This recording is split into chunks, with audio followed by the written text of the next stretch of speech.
So today we have discussed about sexual disorder. देखते हैं कि सेक्सुअल डिसऑर्डर है जो पर्सन के अंदर वो किस टाइप से होते हैं, एक इसका साइकेट्रिक कंडीशन में इसके अंदर अपन को क्या शो होता है वो चीज़ देखते हैं. तो इसमें इन ICD-10 gender identified disorder of sexual preference and sexual development and orientation are listed under disorder of adult personality and behavior, will sexual dysfunction are listed under behavior syndrome associated with physical disturbance and physical factor.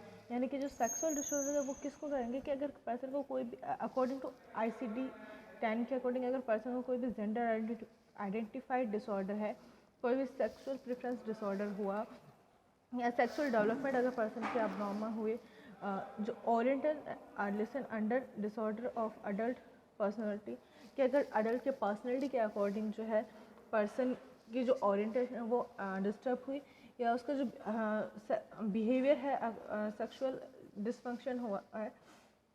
और listen under the behaviour syndrome कि अगर कोई भी behaviour syndrome है, कोई भी physiological disturbance है या फिजिकल फैक्ट है, तो उसको जो है हम सेक्सुअल डिसऑर्डर के अंदर काउंट करते हैं. इसका अपन देखते हैं क्लासिफिकेशन. इसका क्लासिफिकेशन है 4 टाइप से किया गया है.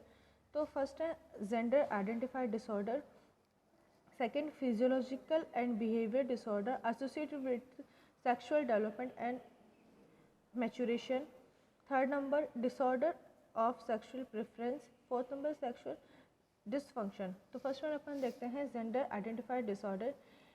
इन this disorder the sense of one's masculinity और फेमिनिटी इज डिस्टर्ब कि इसके अंदर जो होता है कि जो पर्सन की एक जो मैस्कुलिनिटी है, फेमिनिटी है, वो जो होती है वो पर्सन की डिस्टर्ब हो जाती है जिसकी वजह से कंडीशन गड होती है. तो इसके अंदर है वो 4 कंडीशन इंक्लूड है. जो इसमें फर्स्ट वन है ए ट्रांससेक्सुअलिज्म, B gender identified disorder of childhood, C dual role transvestism, D interrupt sexuality. तो फर्स्ट वन इसमें देखते हैं ट्रांससेक्सुअलिज्म. In this there is a persistent and significant sense of discomfort regarding one's autonomical sex and a feeling that it is inappropriate to one's perceived gender. The person will be preoccupied with the wish to get a rid of one's genital and secondary sex characteristics to adopt the sexual characteristics of the other sex. कि इसके अंदर जो person क्या होता है, person जो होता है वो जो उसके जो अपनी ही जेंडर को लेके वो जो होता है वो डिस्कम्फर्ट हो जाता है. उसकी जो साइकोलॉजी होती है वो जो होती है वो अदर जेंडर की तरफ जो है अट्रैक्ट होती है. दैट मीन्स कि पर्सन अपने ही जेंडर से उसका जो माइंड है वो डिस्कम्फर्ट हो जाता है और वो उसके मन अर्ज होती है कि वो एग्जाम्पल के लिए कि वो बॉय ना होके एक गर्ल होता है या गर्ल ना होके वो एक बॉय होते. तो जो कंडीशन होती है वो आती है ट्रांससेक्सुअलिज्म के अंदर. इसका नेक्स्ट सबसे treatment counselling to help the individual required with the anatomical कि इसके अंदर जो होता है इसके अंदर जो है पर्सन को जो है काउंसलिंग कर सकते हैं अपन कि उसको एक तरह से काउंसिल कर सकते हैं अपने ही जेंडर को लेकर, जो उसके जो रॉन्ग थॉट्स है उसको रिमूव कर सकते हैं. Next sex changes to the desire gender by the surgery कि जो है उसका जेंडर है वो सर्जरी के थ्रू चेंज कर सकते हैं अगर पर्सन की कंडीशन अगर काउंसलिंग के थ्रू ट्रीट नहीं हुई है. सेकेंड नंबर पर देखते हैं gender identified disorder of childhood.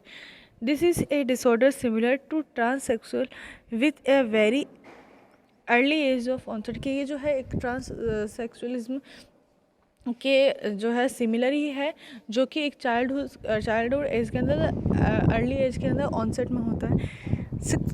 Third number अपन देखते हैं dual role ट्रांसइज्म.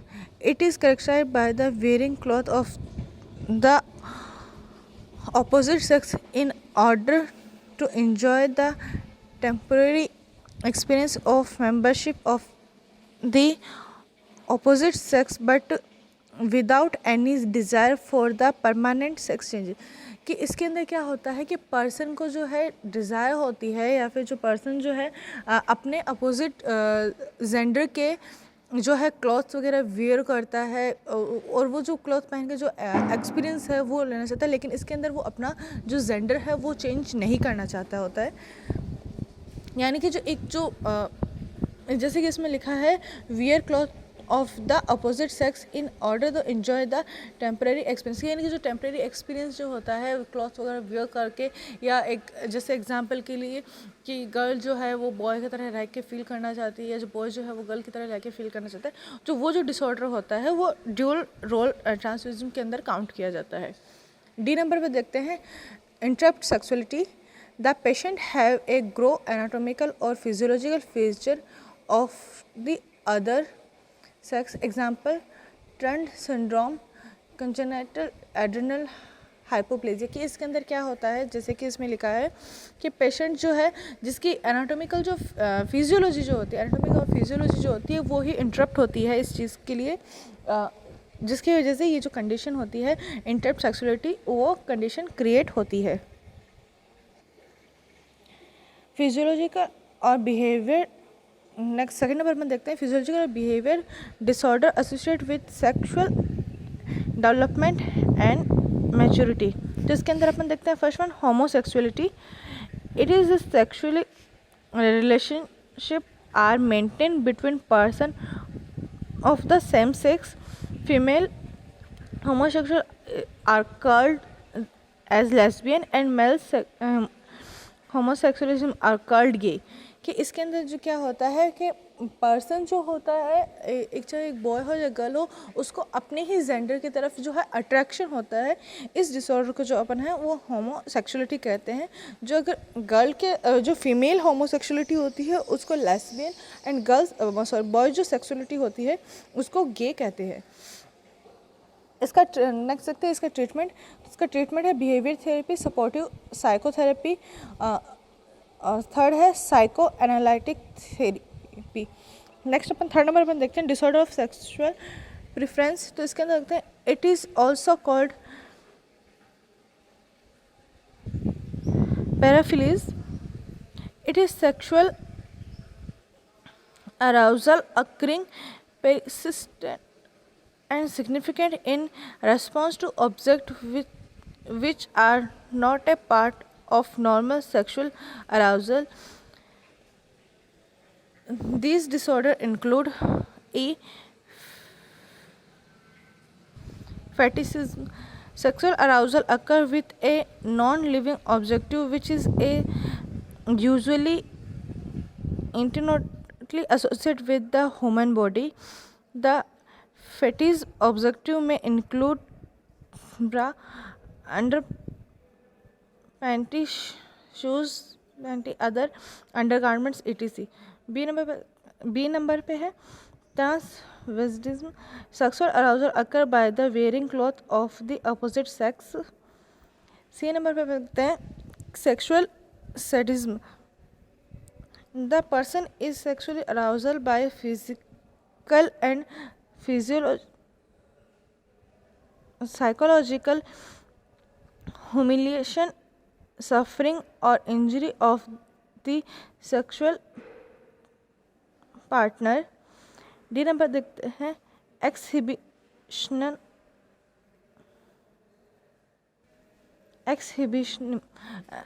In this the person is sexually aroused by the exposure of one's genitalia to an unsuspecting stranger।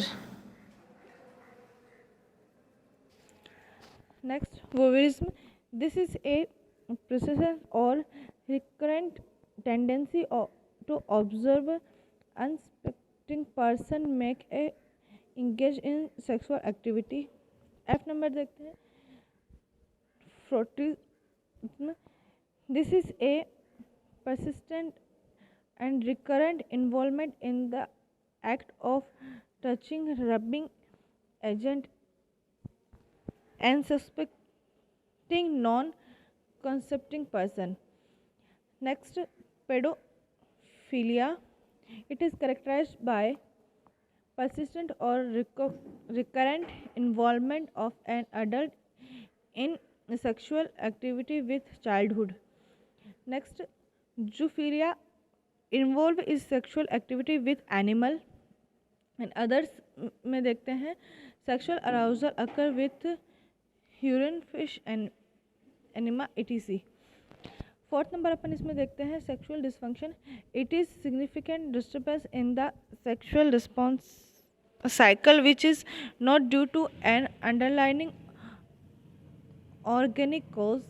The common disturbances are first frigidity, absence of desire और sexual activity के इसका अंदर जो person जो होता है उसके अंदर जो सेक्सुअल डिज़ायर होती है वो ही डिसेबल हो जाती है. नेक्स्ट अपन देखते हैं importance. This disorder is characterised by an inability to have or sustain penile erection till the completely of satisfaction sexual activity.